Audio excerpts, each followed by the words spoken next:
Now, Jeremy Corbyn has unveiled what he called a unifying new shadow cabinet, naming his left-wing ally John McDonnell as shadow chancellor. The appointment of Mr McDonnell is proving controversial among some Labour MPs. He previously said a Corbyn government would pledge to clear the budget deficit, but not by hitting the poor. Well, to take a closer look at so-called Corbynomics, we're joined from Leeds by Richard Wilkinson, co-founder of the Equality Trust and the co-author of The Spirit Level. That's a book highlighting inequalities in society. That's him sitting there. And joining us from Central London is Ben Southwood. He's the Director of Policy at the free market think tank, the Adam Smith Institute. Thank you both very much for joining us. If I could start with you, perhaps, Ben Southwood. What is the concern? Because Jeremy Corbyn has said that wealth creation is a good thing. So it's good that Jeremy Corbyn accepts at least one of the planks of the post-1979 consensus. But I suspect that some of his other proposed economic policies, or policies he's considered in the past, do not agree with that consensus.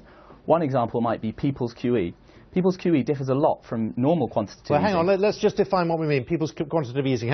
What's meant by that? So it's when the central bank is asked to print money to fund new government investment.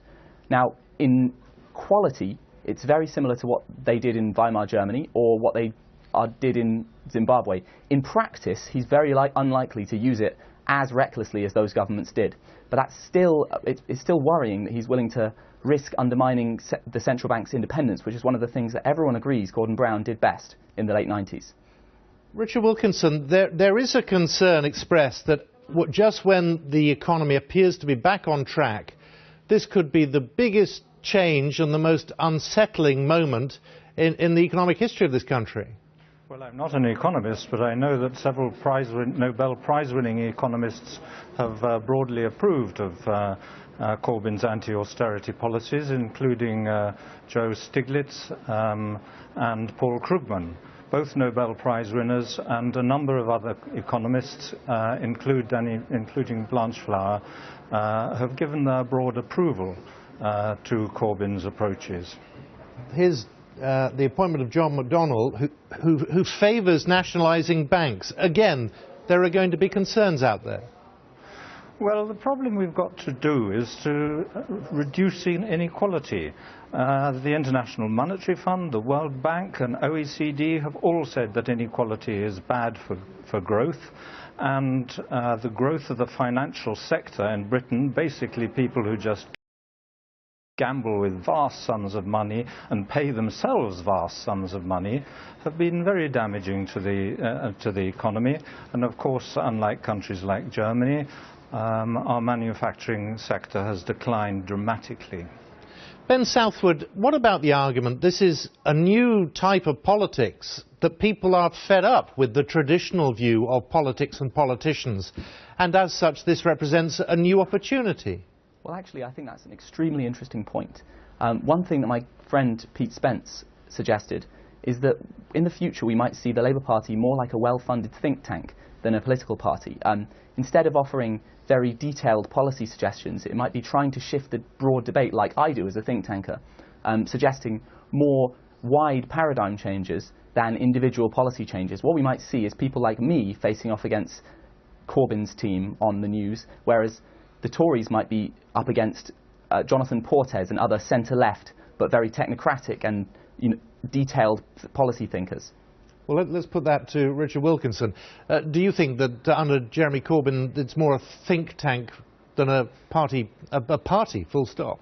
No, the things he's proposing to do are crying out to be done and haven't been at all. I mean, in the 1970s and early 80s, we were as equal as the Scandinavian countries now, but since then there's been a dramatic widening of income differences. These huge salaries at the top are a problem that's arisen since then, and they are extremely damaging to society. So we should go back to the 80s? No, it's not. I mean, the inequalities have gone back to the 1920s, and social mobility has slowed too. It's the present government and the previous governments that have taken us backwards, instead of us being able to go on in a more progressive direction. Ben Southwood, one of the arguments put forward by the Jeremy Corbyn team is that we should have stronger more solid public services, and that is what the public also wants. It's not so much that I disagree with their goals. I just think the policies they're proposing don't necessarily go very far to achieving that. To touch on one, Wilkinson is right to point out that many leading economists, Keynesian economists, oppose austerity. But they oppose austerity whether it's done with tax increases or with spending cuts. That's what Keynesian austerity is. It doesn't matter how you do it, it's the size of the deficit. Keynesians want a big deficit, non-Keynesians don't want a big deficit. Now, it would be very strange to me if Paul Krugman came out and said, I favour Jeremy Corbyn's policy of closing the deficit just with tax rises. He thinks they reduce demand just as much as cutting spending does. And I think this inability to deal with the detail of policy that's the issue here. I agree that maybe these ideas about anti-inequality are very interesting and we should bring them up. But just simply talking in broad brushstrokes means that they're not getting to the nitty-gritty of policy, and I think it really does change the debate. Richard Wilkinson, you're shaking your head. The government has been using the need to cut the deficits, to cut public services, to solve a problem that was created in the private sector, not in the public sector. I was listening to Amartya Sen, another Nobel Prize-winning economist recently, and he pointed out that the deficit was bigger in the 1940s at the end of the war, when Labour actually set up the health service and the welfare state. And now, of course, with a smaller deficit in relation to GNP per capita, we're cutting back on public expenditure. We're making the poor pay for the problems that the rich created, and the private sector, its mistakes are being paid for by the public sector. Ben Southwood, is that a fair argument or a left-wing argument? I don't think the dichotomy is necessarily fair or left-wing. It could be left-wing and fair, or non-left-wing and unfair. But I think that Richard Wilkinson would do well to look at the IFS's distribution analysis of which income deciles have been hit worse, whether the poor have been hit worse, whether the rich have hit worse. And overwhelmingly, the people who've lost the most in absolute and percentage terms is the top 10%. So I don't buy a simple story which says that the rich are really hurting everyone else in society.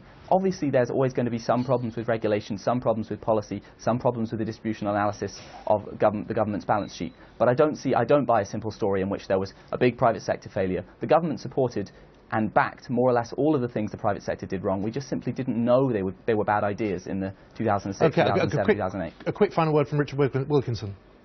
Well, I see the extremists as the people who've tolerated this state of affairs, and the people who've taken the society backwards to the 1920s in terms of wealth differences and class differences and so on, those feelings of superiority at the top and inferiority at the bottom.